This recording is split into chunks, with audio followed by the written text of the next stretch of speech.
Hola, ¿qué tal? ¿Cómo estás? Este es el vídeo en el que vamos a ver el simulacro 1. Es el primero de los vídeos en los que vamos a ver simulacros de examen. Vamos a ver en este caso uno de los simulacros hechos por mí y nos vamos a centrar sobre todo en el supuesto, porque bueno, las 60 primeras preguntas tienen la respuesta con los artículos de la ley y me parece que bueno, que lo más interesante es eso, que veamos el supuesto. También la idea es que enseñemos de alguna manera o analicemos cómo tenemos que trabajar el post-examen, es decir, cómo tienes que enfrentarte a luego analizar el examen, indagar en los artículos, ver en qué has fallado, etcétera, ¿vale? Básicamente lo que vamos a hacer, pero claro, nos vamos a centrar en el supuesto, que me parece lo más interesante, ¿vale? Bueno, por si no lo has visto el supuesto, que ya imagino que sí, pero por si acaso voy a dejarlo puesto un instante para que puedas parar el vídeo y darle una lectura. Y nada, procedemos a las preguntas. Te planteaba la siguiente. Voy a ir leyéndolas y vamos a ir comentándolas. 1. De acuerdo con la 40/2015, ¿existe algún impedimento para que don Manuel Pérez represente a don Arturo Pérez?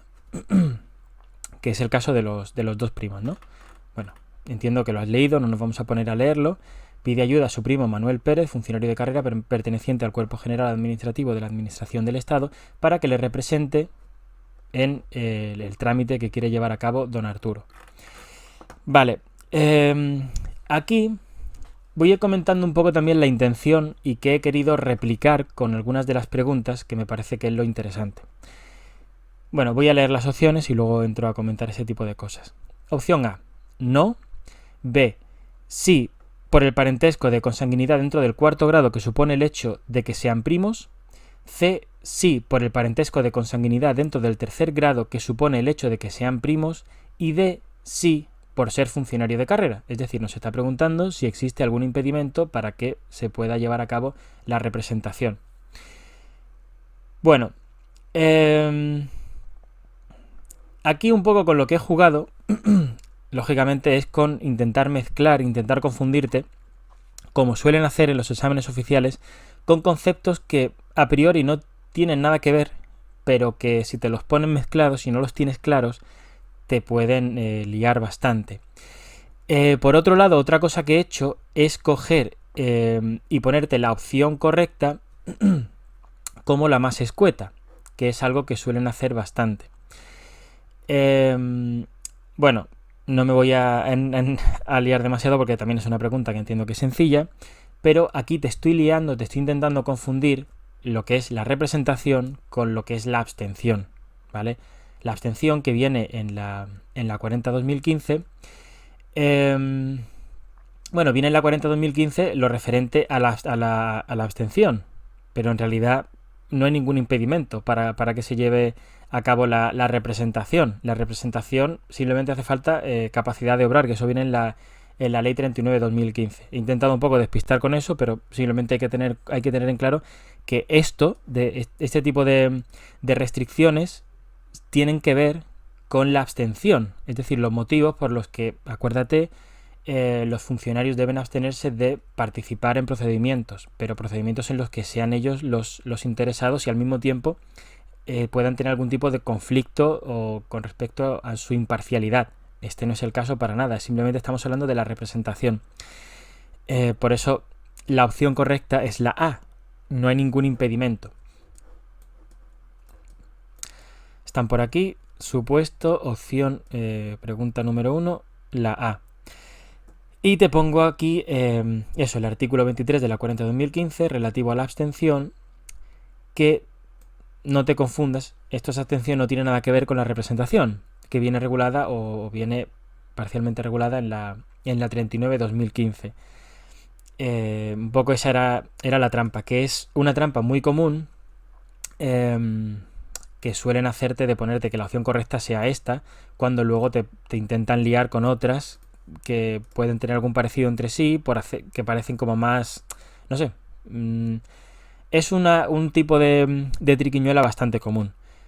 Por otro lado, el tema del parentesco de consanguinidad, por si acaso no lo tienes claro, lo de la consanguinidad, acuérdate, lo comentamos cuando vimos el tema de la corona, que para ver el grado de consanguinidad había que hacer movimientos verticales.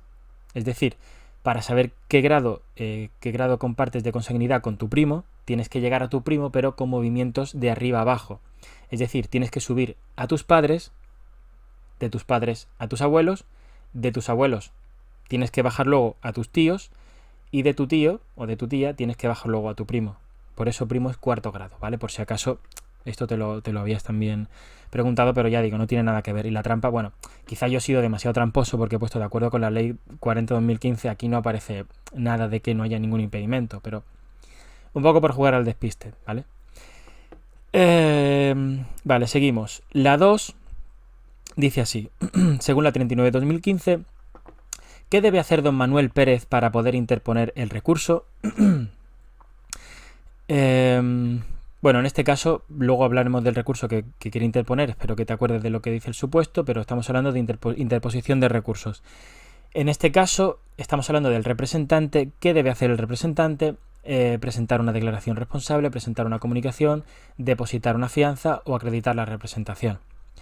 Bueno, era uno de los casos que, igual que, acuérdate cuando vimos el tema ese, que yo te comentaba que era como una analogía entre lo que sucedía en los casos en los que había que firmar, en los que era obligatoria la firma, ¿vale? Era uno de los casos, era interponer recursos, ¿vale? Esto de todas formas lo tenemos en la 39/2015, en el artículo 5.3. 39/2015, 5.3. Bueno, y aquí de paso aparece la representación, ¿vale? Podrán actuar por medio de representante. Fíjate, el único, o a quién se refiere en el artículo 5, las personas físicas con capacidad de obrar y las personas jurídicas, siempre que ello esté previsto en sus estatutos, podrán actuar en representación de otras ante las administraciones públicas, personas físicas con capacidad de obrar, punto, ¿vale? Un poco por recapitular lo de la otra pregunta. Y lo que nos decía esta, acuérdate, era formular solicitudes, presentar declaraciones responsables o comunicaciones, interponer recursos, desistir de acciones y renunciar a derechos en nombre de la otra persona, ¿vale?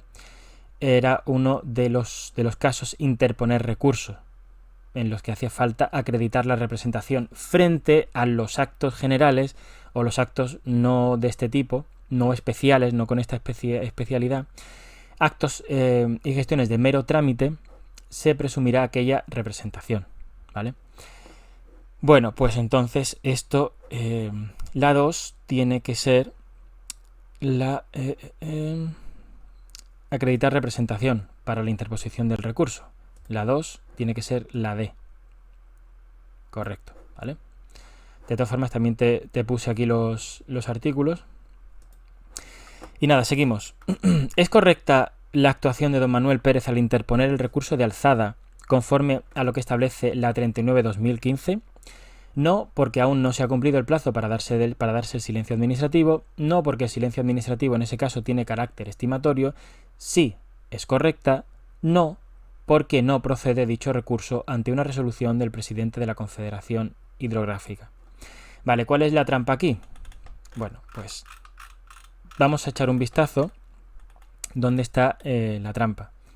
La trampa aquí está en que hay que saber que los actos y las resoluciones de los presidentes o directores de los organismos autónomos ponen fin a la vía administrativa.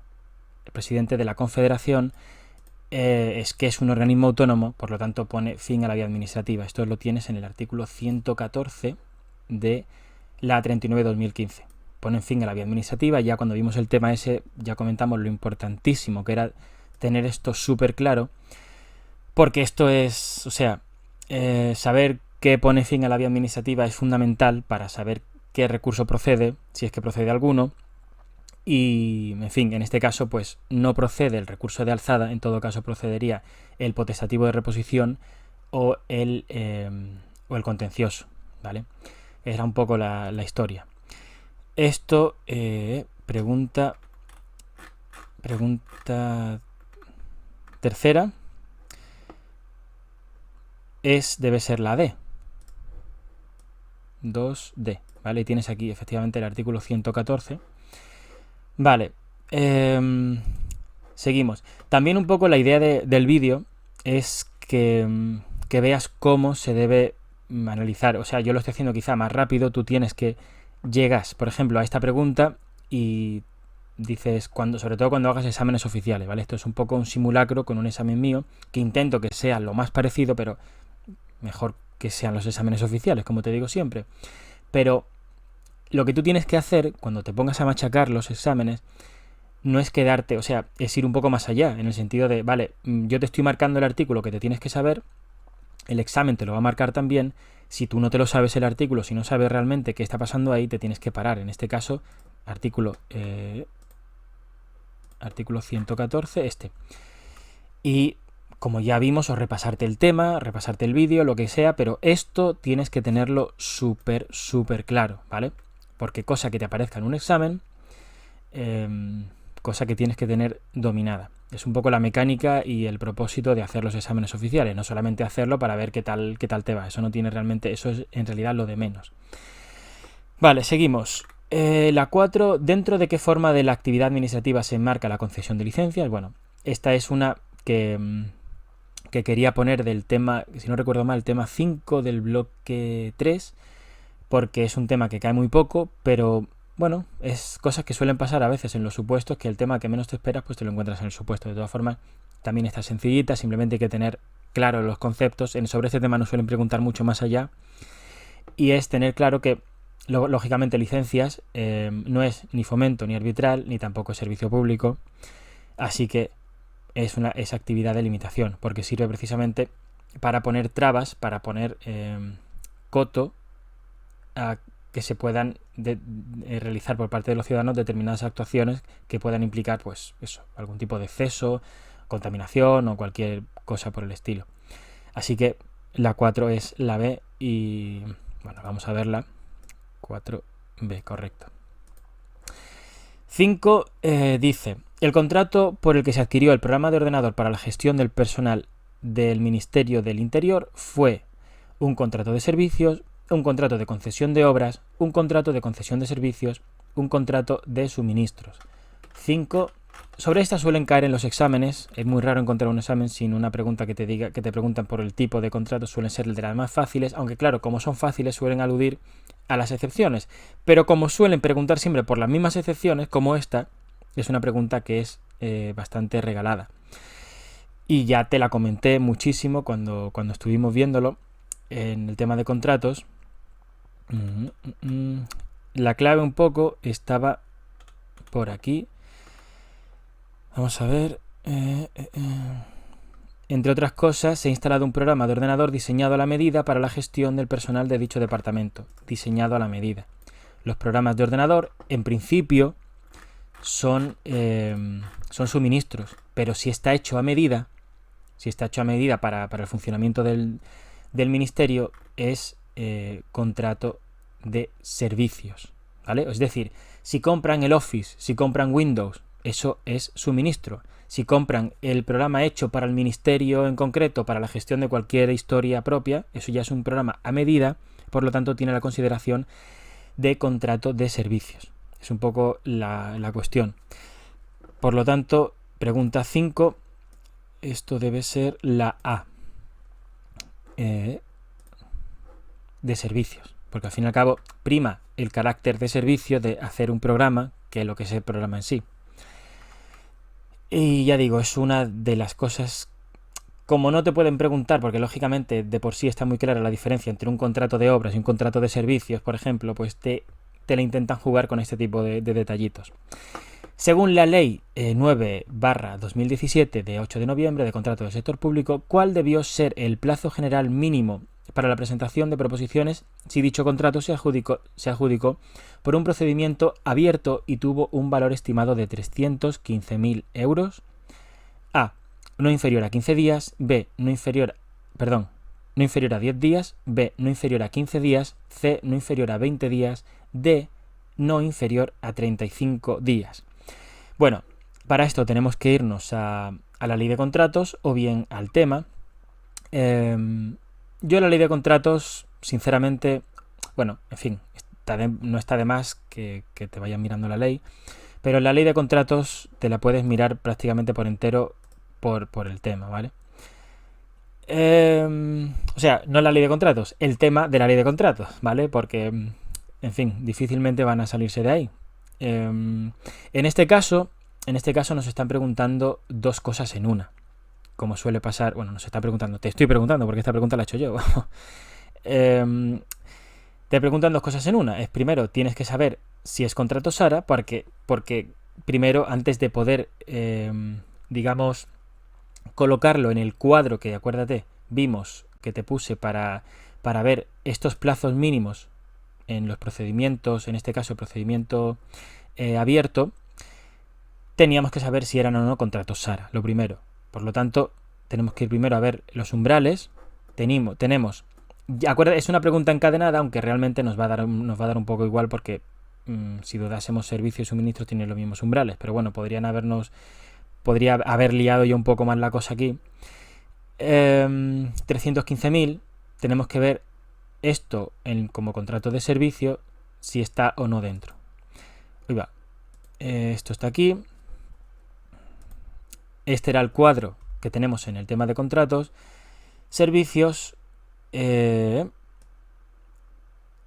sobrepasa, estaríamos aquí, rebasa el umbral, con lo cual es contrato SARA.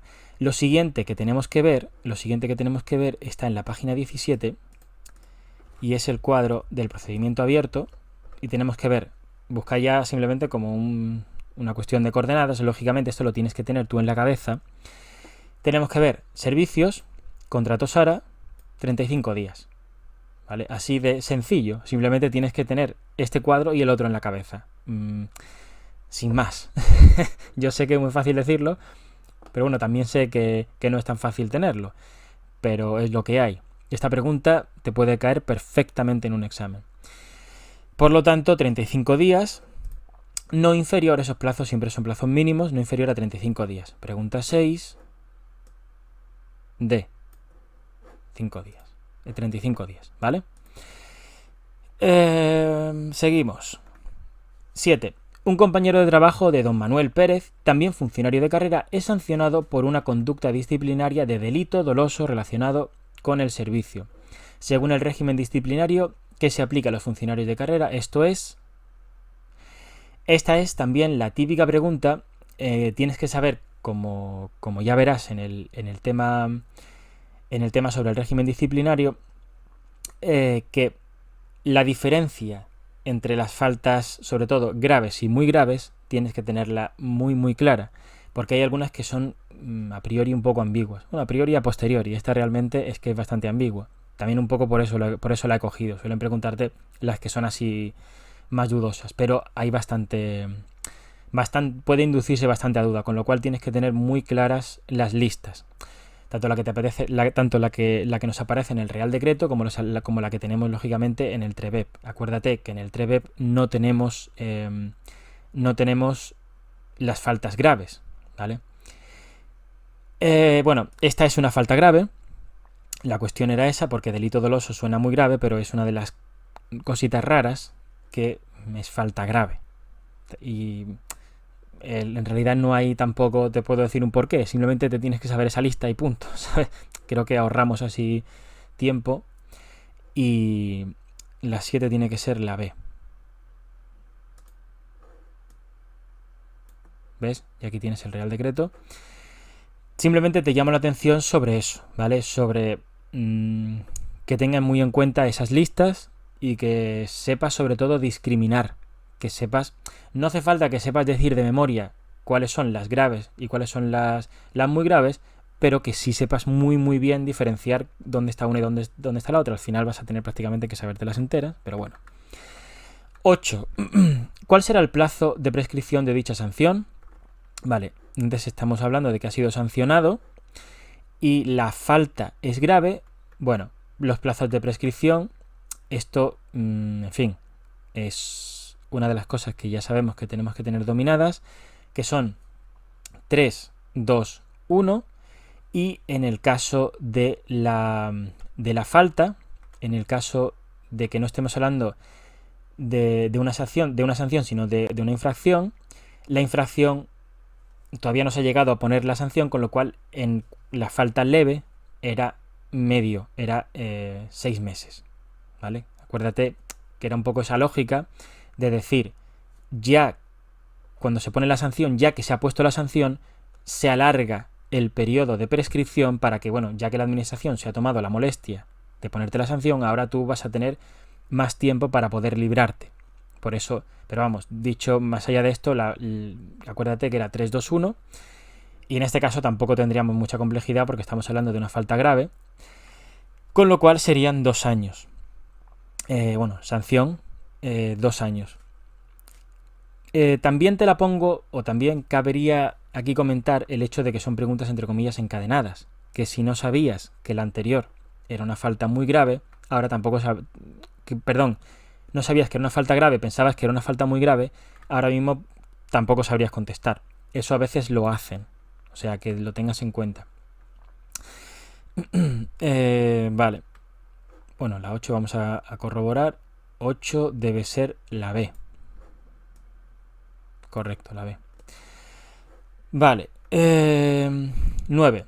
Otra compañera funcionaria de carrera tiene una duda con respecto a los permisos. Su hermano, que reside en otra provincia, va a contraer matrimonio y se pregunta a cuántos días de permiso tiene derecho para poder acudir al evento según el TREBEP. ¿Cuántos días hay de permiso para acudir a la boda de un hermano? 2 días hábiles, 3 días hábiles, ningún día, un día hábil recuperable mediante horas extras. Bueno, esto aquí también he sido un poco, digamos, ladino, porque en realidad si te miras el artículo 48, si no recuerdo mal, del TREBEP, verás que lo de ir a la boda de un familiar, como si, en fin, no hay ningún tipo de digamos, permiso ni historias, lo cual es lógico. Pero bueno, es un artículo que tienes que tener muy trabajado y por eso, en fin, no sé si es una pregunta, si te puede liar, o en fin, lo que te quiero decir al fin y al cabo, que este artículo, los permisos del TREBEP son muy preguntables, o sea, y preguntan muy al detalle, a los plazos incluso, si es un día, o sea, ese artículo lo tienes que tener muy dominado, hasta el punto de, si te están preguntando algo que no está ahí, pues también tener en cuenta que no está ahí, ¿vale? Con lo cual, la 9 es la C. Correcto, sí, artículo 48. Vale. Seguimos. 10. Se ha producido la contratación del personal laboral en el departamento. Se ha procedido a la contratación de personal laboral en el departamento, según el sistema de clasificación profesional establecido por el cuarto Convenio Único para Personal Laboral de la Administración General del Estado. ¿En qué grupo profesional estarían encuadrados, teniendo en cuenta que se exigió a los candidatos estar en posesión del título de educación secundaria obligatoria? Bueno, esto es, en fin, sé que siempre lo digo, obviamente si te lo pongo en una pregunta de examen es porque es muy importante, pero quizá del cuarto convenio es de lo más preguntable, de lo más preguntado, que es el tema de los grupos profesionales, ¿vale? O sea, esta clasificación que la tienes en el artículo 8, que te tienes que saber al dedillo, que son M3, M2, M1, E2, E1, E0, y, en fin, saber qué titulación se le exige a cada uno. Tienes que tener cuidado porque los números, lo que es la cifra, está cambiada con respecto a lo que sucede con la clasificación de los subgrupos para los funcionarios, ¿vale? Pero bueno, más allá de esto, posiblemente 3, 2, 1, 2, 1, 0, M y E. Y tampoco te lías mucho más allá. Y luego, el E2 sería el equivalente, por así decirlo, al C1, y luego ya va de forma invertida, ¿vale? Con lo cual, este sería, podríamos decir, el equivalente al C2. Por eso estaríamos hablando de que la correcta sería la A, porque es educación secundaria obligatoria. Nos piden la ESO, con lo cual la 10 es la A. De todas formas, ya te digo, ese artículo del cuarto convenio es súper importante. 10A, artículo 8, sí. Vale, seguimos. Nos dice la 11. Doña María González, funcionaria de carrera de la Comunidad de Madrid, obtiene destino en un concurso de méritos convocado por el departamento en el que trabaja don Manuel Pérez. ¿En qué situación será declarada en la administración de la Comunidad de Madrid? Bueno, leo las opciones. A. Servicios en otras administraciones públicas, servicios especiales, excedencia forzosa, excedencia por prestación de servicios en otras administraciones públicas. Bueno, aquí cuando vimos el tema de las situaciones administrativas, yo te dije que había unas que eran especialmente complicadas, un poco maliciosas, por así decirlo, ¿vale? Esto lo tenemos en el tema, en la página 12. Bueno, está aquí igualmente. Servicios en otras administraciones públicas. La duda más difícil de resolver en esta pregunta es entre la A, servicios en otras administraciones públicas, y excedencia por prestación de servicios en otras administraciones públicas, que son las que te pueden confundir más. La clave está, y lo comentamos, es que para servicios en otras administraciones públicas, que es esta, ya te lo adelanto, eran cuando se daba por sistemas de provisión, por sistemas de movilidad, procesos de transferencia o provisión de puestos de trabajo. Provisión de puestos de trabajo donde está libre designación y concurso, principalmente, ¿vale? Nos está preguntando por un concurso de méritos. En contraposición, ¿cuál era la otra duda? La otra duda era excedencia por prestación de servicio en otras administraciones públicas. Esto es lo que sucedía cuando se obtenía una plaza por oposición. Cuando, acuérdate que lo comentábamos, se generaba, por así decirlo, se creaba como otra plaza, que no se dice así, pero es como que el funcionario crea otro funcionario, por así decirlo. Yo me lo imaginaba así, porque acceder como funcionario mediante un proceso de oposiciones para mí era como mucho más severo, o era diferente a los sistemas de provisión y de transferencia, que era el mismo funcionario, por así decirlo. Era un poco como yo lo encajaba. En cualquier caso, esto habría sido si esta funcionaria hubiese obtenido un puesto en la administración del Estado por unas oposiciones, no por un concurso, ¿vale? El matiz, al ser concurso, es servicios en otras administraciones públicas. Ya digo que esta es un poco de las más complicadas, aunque también es verdad, bueno, no es de las más complicadas porque en realidad de situaciones administrativas no preguntan de forma fácil, precisamente. Suelen preguntar cosas, van un poco a donde duele. 11 es la A, que es un poco lo que yo he intentado hacer aquí. Ir donde sé que está el peligro. Pues eso, servicios en otras administraciones públicas, ¿vale? De todas formas, en los vídeos del tema ese lo comenté con bastante detalle eso. 12. Al cabo de un año, doña María González desea obtener una excedencia voluntaria por interés particular. Teniendo en cuenta que había servido como funcionario los 4 años inmediatamente anteriores en la Comunidad de Madrid, A. Podrá obtener excedencia.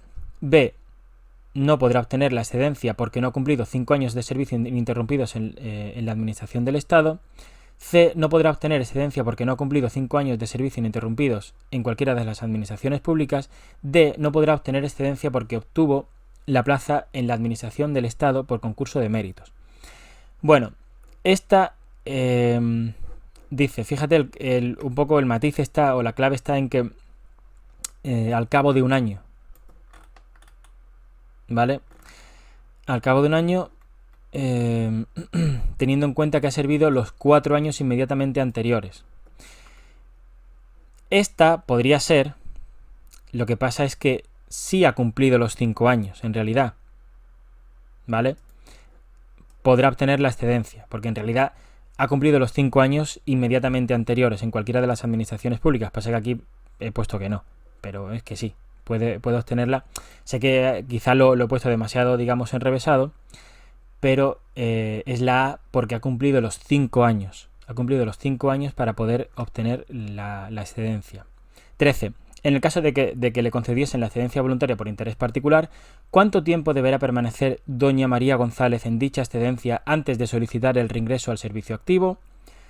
Bueno, sí que es verdad que no es común que te pregunten en un examen 2 preguntas sobre la misma excedencia, ¿vale? Pero esta excedencia, estos plazos son muy, muy preguntables. No solamente tienes que conocer el plazo, sino que te pueden preguntar perfectamente, como he hecho yo aquí, por entresijos, como haberlos cumplido, no haberlos cumplido, en fin, dónde los han cumplido, si son inmediatamente anteriores en cualquiera de las administraciones públicas o solamente, en fin, ese tipo de detalles tienes que tenerlos muy muy claros. Y la siguiente pregunta va es una pregunta análoga realmente. ¿Cuánto tiempo deberá permanecer en la excedencia?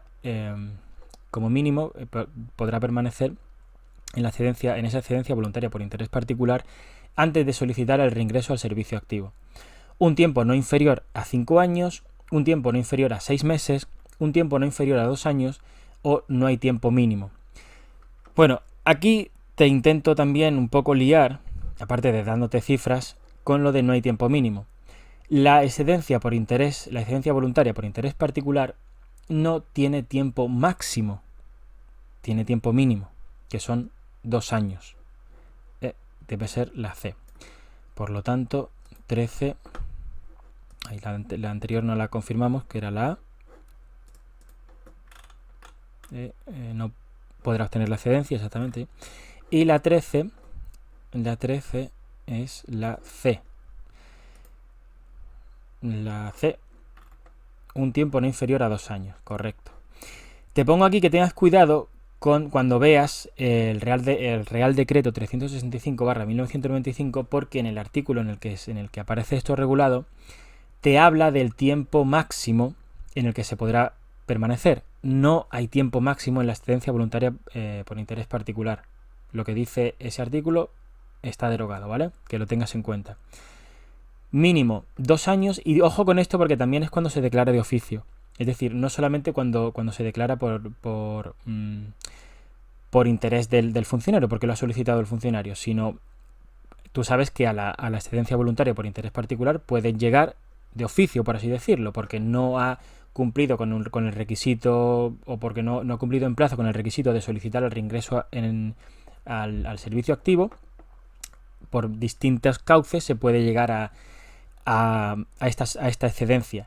Se llegue por el cauce que se llegue, el funcionario se tiene que pasar como mínimo 2 años. O sea, ten cuidado con eso, que no solamente cuando lo solicita, que debe permanecerse 2 años ahí, sino si luego llega ahí por no haber cumplido con el plazo para la solicitud del reingreso al servicio activo, por estar en otras excedencias sobre todo, o en otras situaciones, ojo, porque también se tiene que pasar 2 años. 14. Seguimos. Los servicios correspondientes a la Secretaría de Estado comienzan a tramitar un expediente para la contratación de suministro de energía eléctrica cuyo valor estimado se ha calculado en 250.000 euros. ¿Sería precisa una modificación presupuestaria? Bueno, aquí tenemos que ir al cuadrito que tenemos en el supuesto, lógicamente. Ponía 250.000 si no recuerdo mal, ¿verdad? Vamos a ver. Que ya me lío. 250.000. Energía eléctrica. Ya conforme vamos leyendo estas cosas ya tenemos que ir acotando mentalmente. Llegamos aquí. Suministros. Vaya hombre. Pues no quedan. No llegamos. Tenemos solamente 200.000. ¿Y ahora qué hacemos? Bueno, esto es el tema 2 del bloque 5 puro y duro. Y esta es una pregunta típica, no, lo siguiente, ¿vale? Porque aquí es donde se condensa todo el tema de las modificaciones presupuestarias. En primer lugar, tenemos que ver si puede haber movilidad, acuérdate, esto está en el tema 2, si puede haber movilidad por encontrarnos por el tema de la especificidad, ¿vale? Que es esto de aquí. Acuérdate, y tenemos primero que ver si se da esa posibilidad. Si estuviésemos en un organismo autónomo, ¿vale? Estamos hablando de capítulo 2, ¿vale? Gastos corrientes en bienes y servicios, porque es suministro eléctrico. Pero es que estamos en el Estado, es a nivel de artículo, no, y estos de aquí no comparten el artículo, porque es 0 y es 2, con lo cual no es posible la especificidad. Pero ten cuidado con una cosa, porque imagínate que estuviésemos en un organismo autónomo. Si estuviésemos en un organismo autónomo tampoco podría ser, y ten muchísimo cuidado con esto, porque este crédito, esto está aquí, es de las excepciones, arrendamiento de edificios y otras construcciones, era aquellos que se especificaban, aquellos en los que se daba la especificidad conforme a su concreta clasificación económica, es decir, en los que no se podía dar esto de la vinculación, no se podían mover porque eran, en fin, tenían esta característica, eran inamovibles, con lo cual ni siquiera en un organismo autónomo habría sido posible esta movilidad, previa a las modificaciones presupuestarias, porque es lo que suelen preguntar. ¿Hace falta modificación presupuestaria? Sí o no, y si hace falta modificación presupuestaria, ¿cuál? En este caso ya nos estamos encontrando con que va a hacer falta una modificación presupuestaria porque no se va a poder hacer lo de la especificidad. ¿Qué es lo que tendríamos que ver después? Tendríamos que ver si alguno de los créditos o si este crédito es ampliable. Este crédito no es de los ampliables. Acuérdate la lista que vimos de los créditos sobre todo relacionados con pago de cuestiones de la seguridad social y todo eso, de la deuda. Estos suministros no, o sea, esto es un gasto corriente de toda la vida, con lo cual no es ampliable tampoco, ya tendríamos que irnos a transferencias. ¿Qué opciones nos dan? Vamos a volver a la pregunta, ya hemos acotado bastante, ya tenemos las cosas un poquito más claras. Tenemos que sería precisa una modificación presupuestaria. No, porque hay crédito suficiente en el conjunto del capítulo 1. Aquí te estoy preguntando implícitamente por lo de la especificidad. Da igual, porque hemos visto que en el Estado ni se especifican a nivel de capítulo, sino que es a nivel de artículo, que no lo comparten. Y porque lo que tenemos en el de arrendamiento de bienes, en el 202, creo que es, arrendamientos de edificios y otras construcciones, eso no se puede mover. Con lo cual no cabe lo de la especificidad. Con lo cual la opción A es descartable completamente. Vaya hombre, vamos a ver. Será preciso ampliar los créditos, ya hemos visto que no se pueden ampliar porque no es ampliable. Y ahora la duda es de dónde transferimos. Tenemos que volver al cuadro. Ya sabemos que puede ser o debería ser por transferencia. ¿De dónde transferimos? Podemos transferir de aquí o podemos transferir de estos dos. Bueno, la norma ya la vimos en el tema. Vamos a ver. Es esto de aquí. Aquí está. Esta es la limitación por excelencia. Hay muchas limitaciones para las transferencias. La verdad que es un epígrafe complejo. Pero no se pueden transferir de capítulo 6-7, ¿vale? De operaciones de capital a operaciones corrientes, ¿vale? Que es un poco, acuérdate, bueno, todo esto es lo que teníamos por aquí, ¿vale? Toda esta clasificación, que es fundamental para entender cualquier cosa, es lo que tiene este tema. Con lo cual, ya no nos queda más remedio, poco... Bueno, por eliminación no, es que es como funciona. No nos queda más remedio que hacer la transferencia de el 202, ¿vale? De arrendamiento de edificios y otras construcciones. Con lo cual debe ser la D. Ojo, fíjate cómo es distinto una transferencia, que es una modificación presupuestaria, que esa movilidad que hay por la especificidad, que no es una modificación presupuestaria. Ojo con eso. 14D.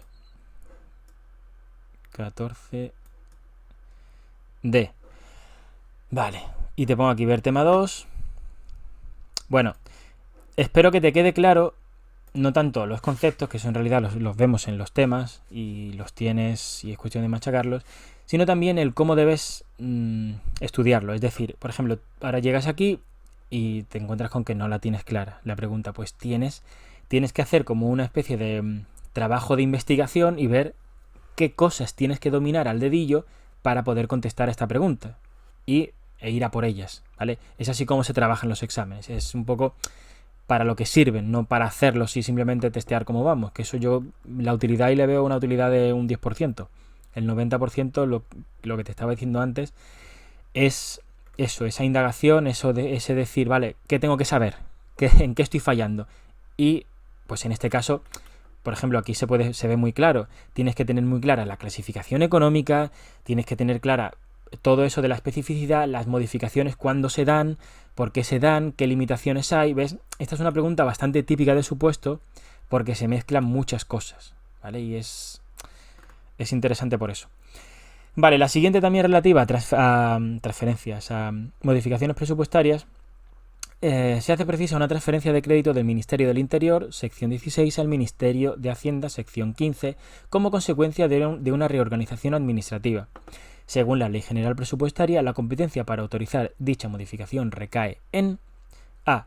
el Ministro del Interior, B. la Ministra de Hacienda, C. el Gobierno, D. las transferencias entre distintas secciones no están previstas en la Ley General Presupuestaria. Bueno, aquí, esto de nuevo es tema 2 del bloque 5. Esto está en... vamos a ver. Esto está por aquí abajo. Competencias para autorizar las transferencias. Esto te lo dije que simplemente te lo tienes que saber. O sea, no, y también un poco te expliqué que, lógicamente, tenía más sentido si estamos hablando de reorganización administrativa, ¿vale? Que está aquí, reorganización administrativa, que no sea un ministro, ya te lo comenté, sino que sea el gobierno, ¿vale? ¿Vale? Es el competente para autorizar las transferencias entre distintas secciones presupuestarias como consecuencia de reorganizaciones administrativas. Ya te dije que esto, en fin, es que hay que tenerlo dominadísimo. Estas preguntas, o sea, todas me las he inventado, pero he intentado ceñirme muchísimo. O sea, que estas preguntas son... me da cosa decir que son típicas de examen porque al fin y al cabo las he hecho yo, pero esto te lo pueden preguntar perfectísimamente. 16. Desde la Jefatura Central de Tráfico, organismo autónomo adscrito al Ministerio del Interior, se tramita un contrato de servicios cuyo valor estimado es de 12.000 euros. ¿Cuál de los siguientes será el órgano de contratación según el artículo 323 de la Ley de Contratos del Sector Público? A. La Ministra de Hacienda. B. El Ministro del Interior. C. Secretario de Estado de Seguridad. D. El Director de la Jefatura Central de Tráfico. Bueno, aquí simplemente tienes que saber, porque viene en el artículo 323 y porque lo vimos en el tema, que en los organismos autónomos, presidentes o directores son los órganos de contratación, ¿vale? Así que tiene que ser la D. Tampoco tiene más vuelta de hoja, vaya. 16D, correcto. 17, seguimos. ¿Cuál de los siguientes elementos no se exigirá en la tramitación del expediente de contratación de dicho contrato de servicios? Aquí he hecho un poco algo que a veces se da también, y es que te omiten información que ya tienes en la pregunta anterior. Bueno, no voy a dar más pistas. ¿Cuáles de los siguientes elementos no se exigen? Informe del órgano de contratación justificando de manera motivada la necesidad del contrato y que no se está alterando el objeto con el fin de evitar la ampliación de los umbrales, la aplicación de los umbrales. B. Informe de las oficinas o unidades de supervisión cuando el trabajo afecte a la estabilidad, seguridad o estanquidad del edificio. C. Aprobación del gasto. D. Factura. Bueno, todo esto, aquí estamos en el artículo 118 de la ley, de nuestra querida Ley de Contratos, y yo te dije que ese artículo, esto lo tenemos por aquí, vamos a ver, esto está en el tema de contratos, y esto, vamos a ver, que tengo por aquí la chuletilla,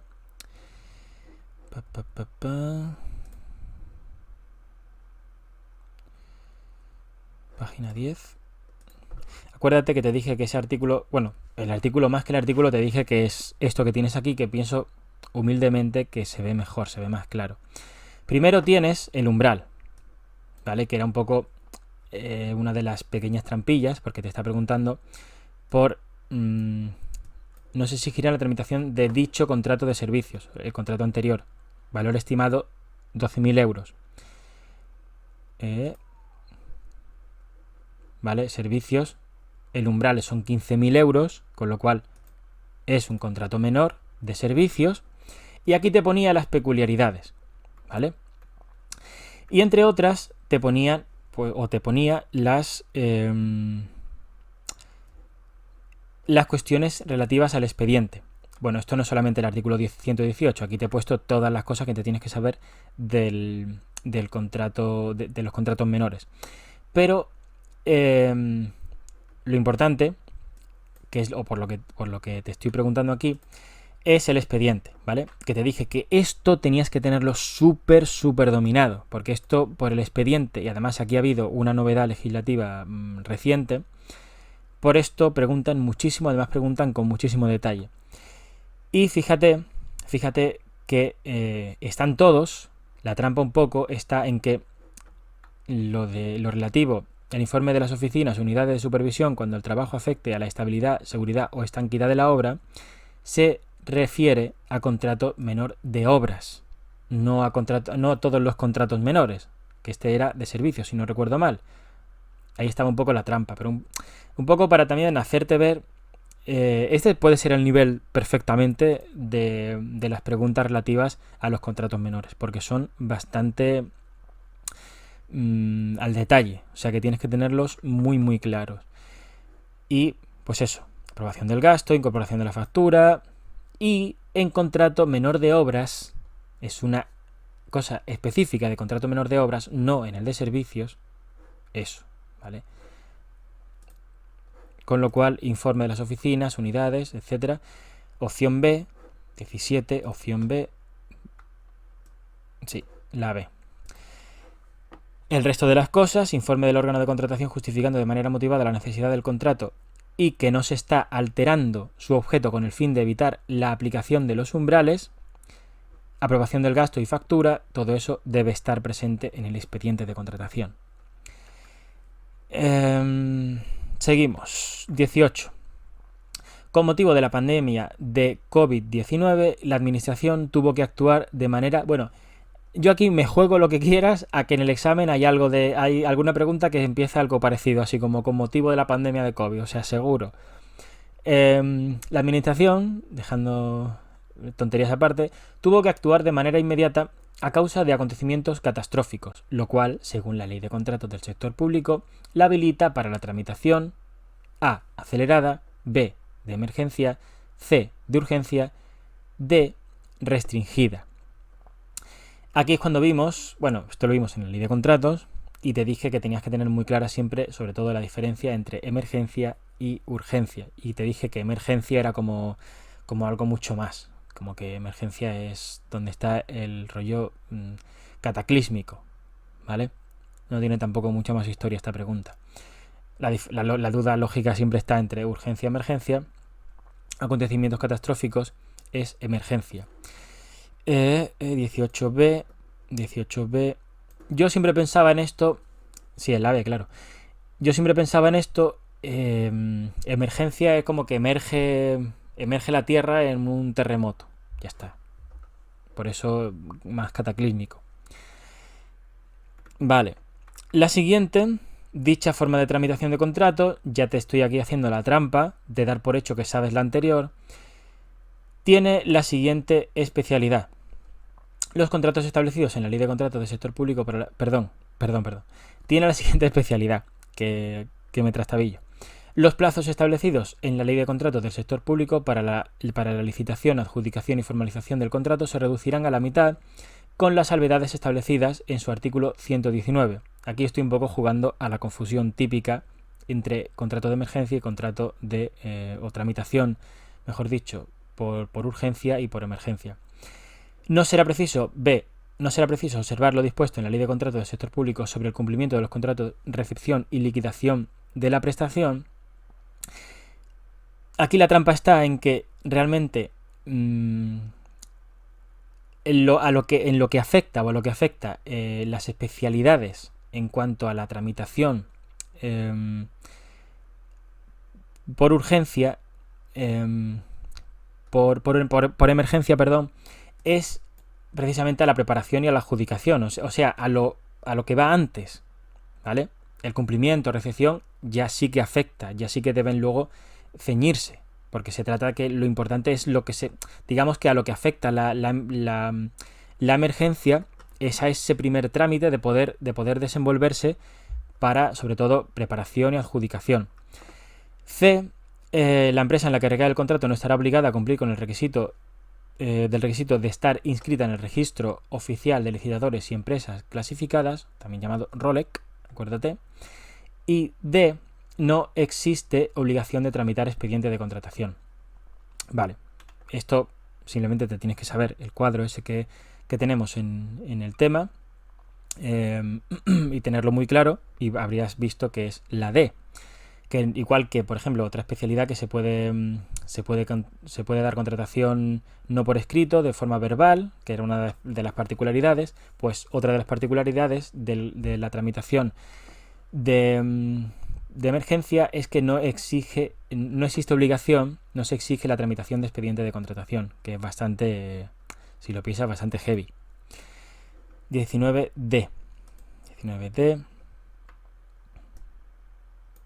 Vale. Te pongo los artículos también para que puedas, sobre todo, contrastar emergencia y urgencia.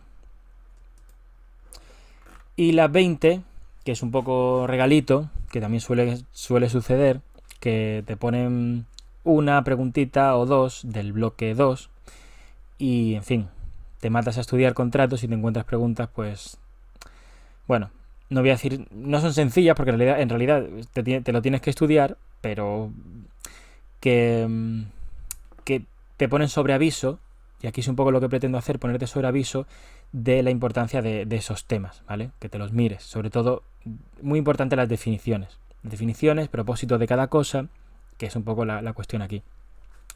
Don Manuel Pérez podrá realizar actuaciones, procedimientos y servicios que requieran la autenticación de la administración pública o de los ciudadanos por medios electrónicos a través de A. Dirección electrónica habilitada, B. Sede electrónica, C. Carpeta ciudadana, D. Acceda. Bueno, la D directamente te puedo decir que es algo que me he inventado, aunque luego he podido ver que es algo que existe para la administración de, no sé si de Galicia o algo así. O sea que es directamente una trampa. Y nada, aquí simplemente se trata de que tengas claras las definiciones, ¿vale? De carpeta ciudadana, sede electrónica y dirección electrónica habilitada. A poco que lo tengas claro, ya solo por descarte puedes ver que es la B, ¿vale? Sé que sede electrónica, que justo es eso lo que aparece en el artículo 4 del Real Decreto 1671/2009. Que bueno, que no es seguramente por el que te van a preguntar, pero más que por la pregunta en sí, me parecía oportuno meter una pregunta sobre este tipo de cuestiones para que sepas, o para dejarte claro, para darme pie a comentarte, recordarte, que este tipo de cosas te las vas a encontrar en el supuesto. El supuesto no te va a ser de rositas sin vértelas con el bloque 2, ¿vale? Que es un poco algo que es deseable, sobre todo cuando te metes muy a fondo con temas que son muy duros, llámese contratos, llámese en los temas del bloque 5. Da un poco de rabia casi estudiarse las cosas del bloque 2, pero hay que estudiárselas porque te van a caer, y no 2 preguntas, te pueden caer perfectamente 3 o 4 preguntas. O 5, yo que sé. En fin, que nada, que esto es hasta aquí lo que quería comentar, sobre todo, como te decía, del simulacro, porque las 60 primeras preguntas me parecía pues tenía menos chicha, sobre todo por eso, porque hay menos matiz, menos historia, y también te he puesto los artículos para que lo puedas ir cotejando. Dejarte un poco insistir en la importancia de esa indagación cuando trabajes el examen, cuando lo hagas después de hacerlo y te pongas a analizarlo en profundidad, tienes que machacarlo muy a fondo. Y muy a fondo quiere decir lo que yo he hecho, lo que hemos estado haciendo ahora, pero yendo mucho más allá, es decir, poniéndote a prueba. Si esto no lo sabes, tienes que machacarlo, o al menos tomar conciencia de que cuando vuelvas a eso del examen vas a tener que machacarlo muy a fondo, ¿vale? Así que nada, hasta aquí lo que te quería comentar. Lo vamos a dejar, espero que te haya resultado útil, instructivo, y nos vemos en próximos vídeos. Hasta pronto, chao.